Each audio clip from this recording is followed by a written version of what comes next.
Mark 10:45 says this, "For even the Son of Man did not come to be served, but to serve, and to give his life as a ransom for many."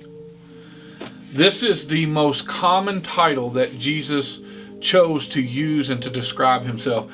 The phrase Son of Man is recorded 81 times in the Gospel. And no one else in all of Scripture used it to refer to Jesus. Only he used it to refer to himself. When a Jewish believer would have heard the phrase Son of Man, their mind would have immediately gone back to Daniel chapter 7, where Daniel writes about at the end of times when one like the Son of Man will come with authority to judge the world. Jesus, in his earthly ministry, was claiming that title for himself.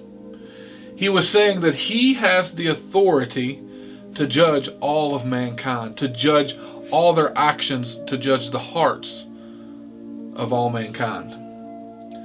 But it also refers to Jesus' own humanity. And Jesus in these moments took this opportunity to allow it to be a true representation of his humanity, but also his humility. Thinking about it this way, God being eternal and perfect, in perfect union with the Son, we read these words about Jesus in Philippians 2:7 and 8. He made himself nothing by taking the very nature of a servant, being made in human likeness. Being found in the appearance as a man, he humbled himself and became obedient, even to death on a cross. Jesus gave up all of heaven and submitted everything to the humiliation of becoming a human. The humiliation of being a baby laid in a manger, of needing a teenage mother, a father, to care for every single need, being completely dependent upon them that first Christmas.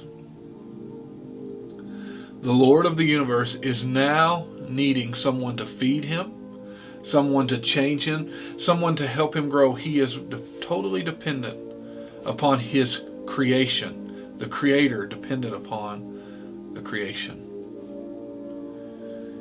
But he modeled all throughout his ministry of putting others first through service, through being a servant to others, to be a Son of Man who not only judged but also served so that others would know of the righteousness of the Son of Man. All of those riches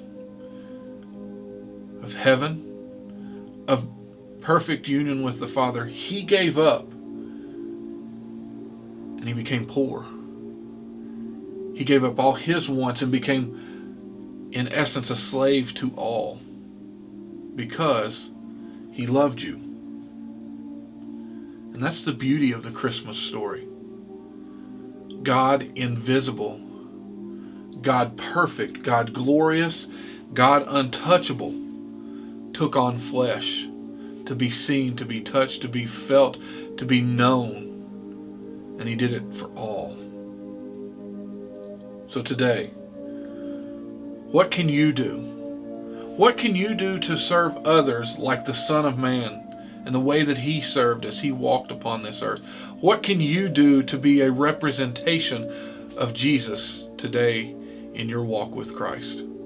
How can you draw others closer to him, to the Son of Man that we've spent these moments talking about?